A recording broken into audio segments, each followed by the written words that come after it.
Coming up, we'll visit a very special home for very special people. Nearly a foot of snow a week before spring was quite a surprise, but the borough was geared up and ready to respond. 4 Fort Lee High School Hall of Famers are hoping to recapture wrestling pride in Fort Lee. Hi, I'm Linda McHugh. Welcome to our March show.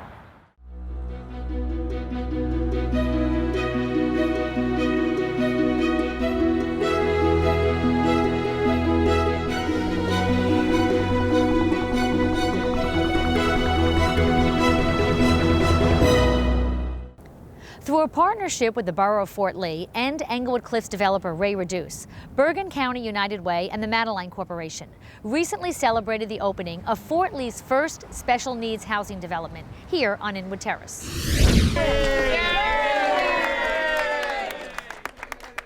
This is the culmination of a dream, really, that began with the Fort Lee Mayor and Council, with Mark and his colleagues, which was to build special needs housing in Fort Lee. And those elected folks who said, we want this in our borough, congratulations to you.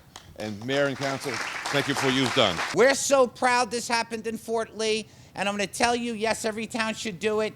As far as I'm concerned, and I know I speak on behalf of this council, this is the first of many that will happen in this community. Find a spot, let's do it again. Thank you. Thank you. As Chair of Human Services in Trenton, I hear from families every day the need for housing, not just housing, but supportive housing, that their loved ones are able to live independently and inclusively in a community. We're sitting right now in the living space, the living area of what is a 4-bedroom group home, a shared home for 4 individuals, a co-ed mix. There'll be staff here to help these individuals. They require 24/7 support. And then across the way, out these lovely French doors, is a patio, and that connects to 5 apartments for folks who have more independence, who may have the ability to work, go to school. And then above is market rate housing. We have 70 towns, and my dream is that every single one of these towns will have a facility or 2 like this. Fort Lee and other communities that build these supportive housing for people with special abilities, they need to be commended, because not every community desires to have in their backyard. But I think the culture is changing, especially that people are becoming more inclusive and supportive, and so that makes Fort Lee an even more vibrant community. Just when you thought spring has sprung, Mother Nature throws you a curveball, but Fort Lee was ready. We go Jane, Catherine, Elizabeth Center, North, we do all of North Avenue, and then we'll come back down Main Street. We have a fantastic group of guys and gals that are on alert between DPW, General Services, OEM, our emergency service agencies. We look at forecasts very early, we prepare. 2:30 we started to get on the road. Did you go to bed last night? I try to get as much sleep as possible, but with the snow, I'm usually up every hour looking out the window. We've actually been monitoring this for over 48 hours. Through OEM has been feeding all the emergency services information as the weather updates are being provided. As the state and county OEM are ramping up, they're feeding us information constantly. We're working with the police department, make sure our emergency operations center, which we're in right now currently, is staffed. So we called in about 40 guys at 2 in the morning.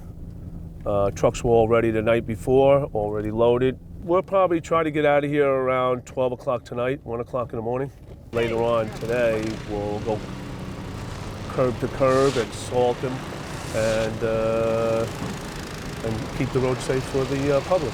These folks and these agencies make us proud every single day, and they're out there 24 hours a day until the impact of this blizzard and storm has completely been removed from the quality of our lives, and make sure we're safe.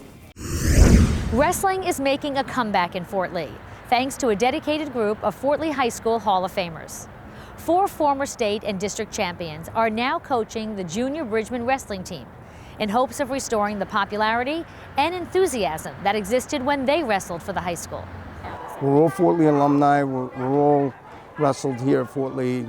Myself, my brother, Nelson, Robbie Dillon, and Brad Christie, we're all in the Fort Lee Wrestling Hall of Fame. to come back and get back to the community and help out and try to build the infrastructure back to Fort Lee Wrestling where it was. It fell off a couple of years, and it's trying to bring that back and that tradition back.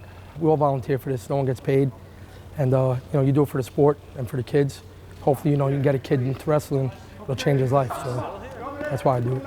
This is just what the high school team needs, all right? And in order to have a successful high school program, it's very essential and necessary to have a great feeder program, great recreation program, so that these kids learn all the basics, learn actually the high school philosophy. It's just important for us to see that the level of wrestling here in Fort Lee, basically from the 80s and the 70s when we were a powerhouse back then, we had 60 kids on the team. To have 15, 20 kids now it's a shame. We got a lot of good history here.